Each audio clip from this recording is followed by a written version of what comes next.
Greetings and welcome to Convo versus Convo, where we have the conversations we all want to but don't. Yep. I am Crystal. And I'm Dana. And thank you all for tuning in today. And our topic today is a very important one. Mm-hmm. It is how to have a healthy relationship with your child or parent without losing their respect. Exactly. Because as you all may know by listening to our episodes, Miss Crystal, out of respect, she's my mother, and I find it very, very uncomfortable saying, her name because I normally say mom. I never call my mom by her name. Of course, out of respect, but it just feels weird. Right. Yeah, but over the years, I've always had a good, strong, communicative relationship with my mother. We've talked about everything, pop culture, anything that's happening, especially, spiritual conversations too. But the number one thing that I definitely pray about is to never lose that respect where I cross the line or anything. Because even when she opens up to me, and we have our one-on-ones, I definitely keep in mind that, hey, even though, my mom is, she's forever young, I still keep in mind that she's still my mother. She's still my mother. I'm not going to, cross any boundaries or ask any questions that I'm not really supposed to ask, Yes, thank you for that comment, forever young. But we all know truthfully, every day we age. Yeah. I age, you age. I'm aging. We're all getting older. But I'm still young. We're all getting older. But I think it's really not about age. It's about maturity. Maturity. And I think that is the key. Yeah, it is. To having a healthy relationship with your parent or child without losing their respect. The real key there is maturity. Mm-hmm. And it begins when you're a little child and yes, and indeed. this is your parents that you see every day. And sometimes we can become complacent. Yes, indeed. We can, take them for granted. And, someone else can come around and tell you to do something and you just do it. Yes. I mean, so it really takes a child who is growing up, that's spiritually mature and have that understanding that, exactly. Hey, this is a parent that God gave me and this is a person that's taking care of me. Raised me. A lot of the time, children just look to their parents as a financer.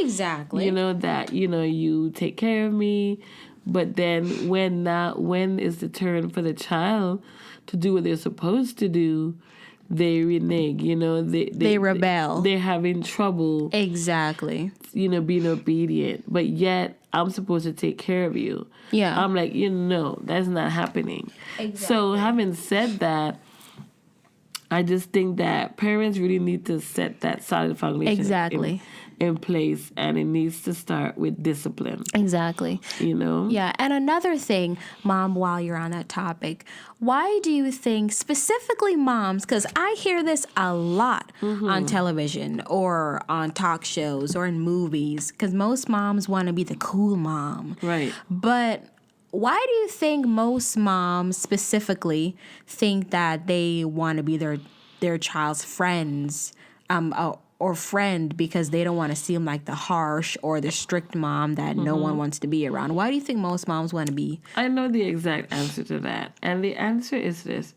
Based on their childhood and their own relationship with their parent, they're going to tell themselves, well, when I have a child, I'm going to be better. I'm going to do this with my child.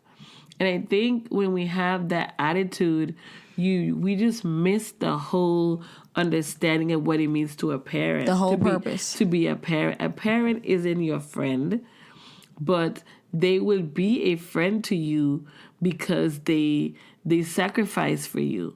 Okay? They show you love. They give you. They're giving. They're understanding. That's what a friend does. So they're going to be like a friend, but they're not your friend in form of someone in your peer group. This is your parent. They were there. They were in the world before you. Yes, you they came were. through them. And their responsibility is to train you up to be an obedient vessel, to be a person that's purpose-driven and productive, and a person to give back to the world what was given to them. Exactly. A child cannot give what they don't have. What they don't And have. that's where the problem is. It is. When the parents just want to be their friends, they're not giving the child the tools that they need. No discipline, because you can't do what you do in your house outside of on the street. Because let's say if you, come on, let's be honest, kids. I mean, like teens, I'm a teen too. So let's be honest here, like sometimes if we may leave on the sink or if we may leave trash on the floor, we can't do that when we go outside on the street, because for one, we're going to get fined by the police. Right. And of course, it's just not a good practice, because They still do it though. they still do it. You can't. They That's still terrible. do it. It's terrible. Because you know what? A lot of the time they see their parents throw trash out. Their parents. Or the car. Yeah. And sadly, a lot of parents, they don't teach their children how Exactly. to keep a house clean, Yeah. to vacuum, to empty the trash, to clean up. They don't make it a consistent way of life. Exactly. It's not, because guess what? We are creatures of habit. Exactly. So if we're not taught habitually to do X, Y, Z, it's not going to happen. It is not going to happen. And these things need to be engraved at a very early age. Exactly. So that the child knows, hey, I'm supposed to care for my surroundings. I'm supposed to keep it clean. Be respectful towards others. So when they go out, whether they use a public bathroom or someone else's house, they will keep it clean too. Yes, and another thing though, we hear this a lot, because our mom is a single mother and I'm the youngest out of 4 children. And I get this a lot from a lot of strangers, is that they always tell our mom, oh, your children are so polite. Like, what do you do? And we also hear comments like, do you guys ever argue? Because since we are,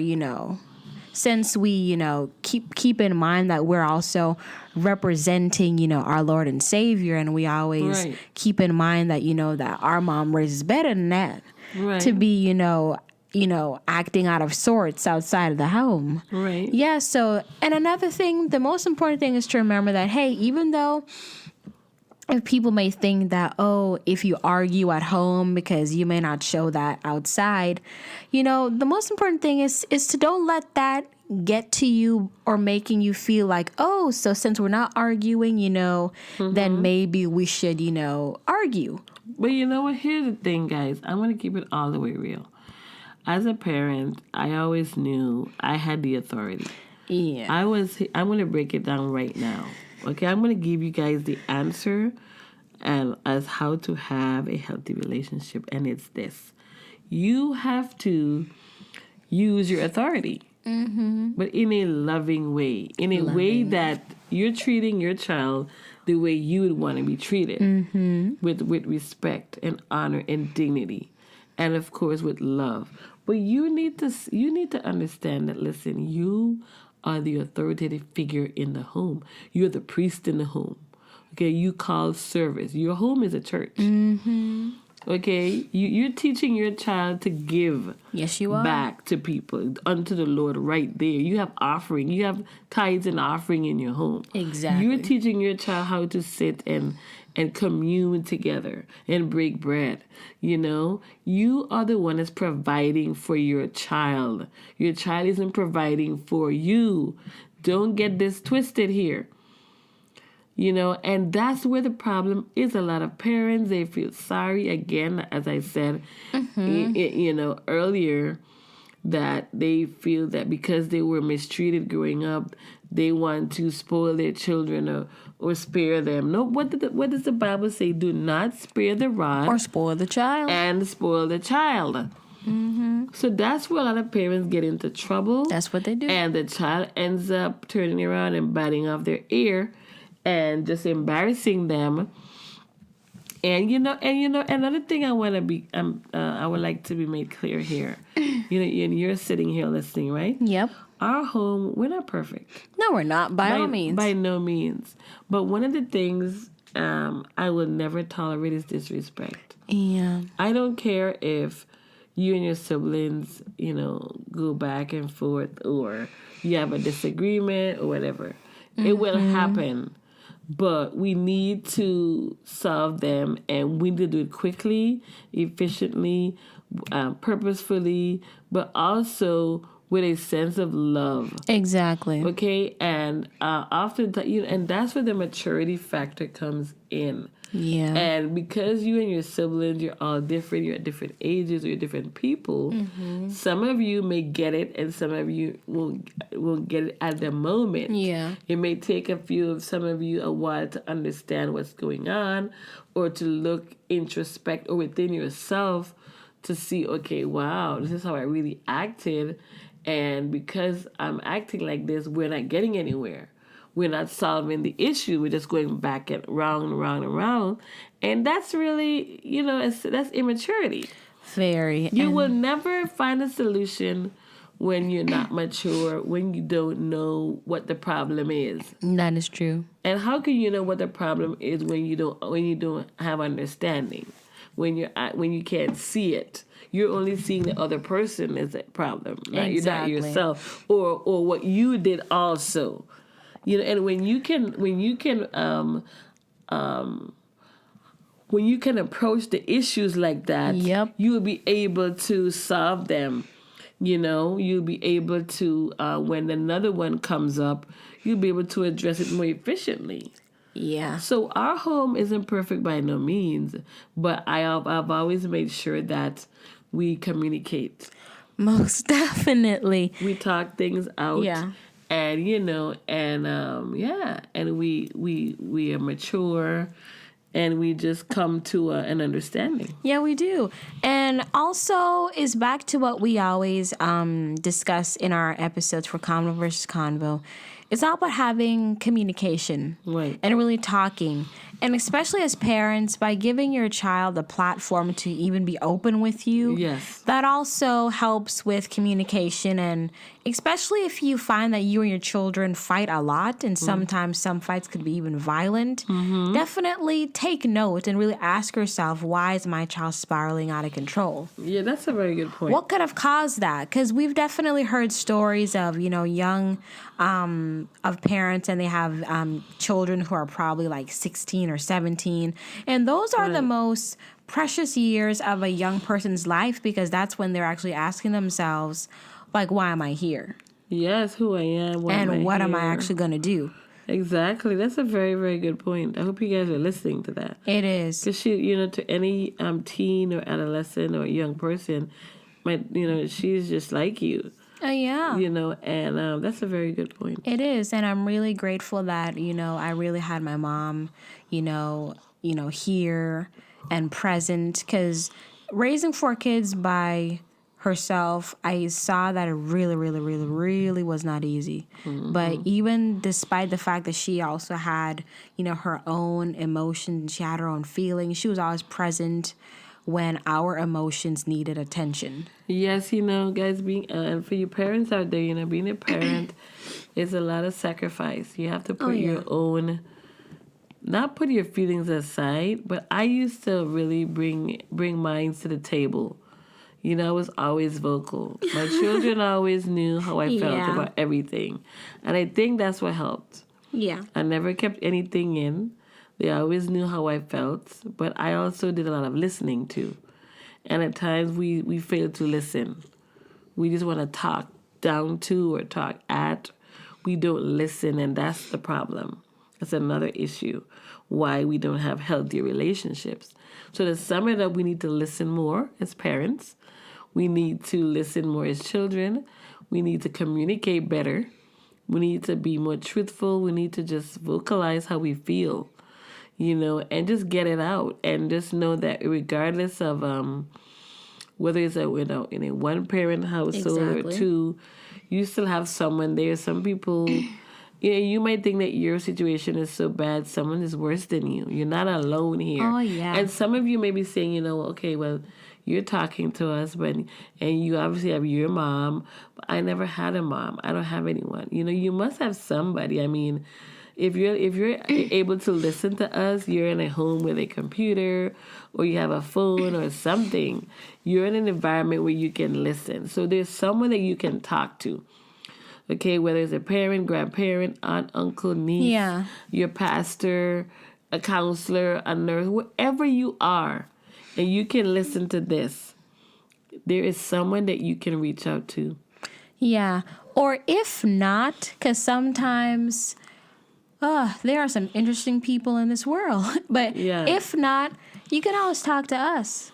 And really, especially, by either reaching out to us via email or in the comments by basically asking us questions, questions that you may never had a parent to answer.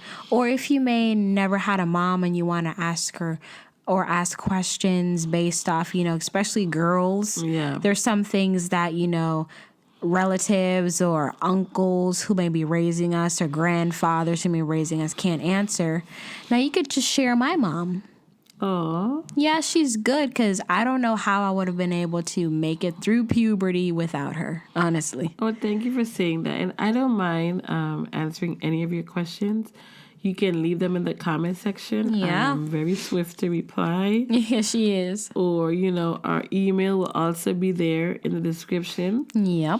But we're here. And please remember to turn on your notifications. Make sure. So that you know when we have a new episode coming up. Oh, yeah. And make sure you don't miss it. And please share. Please share. And also subscribe so that you can see more videos like this. Mm-hmm. And thank you guys so much for joining us on Convo versus Convo. Bye, guys.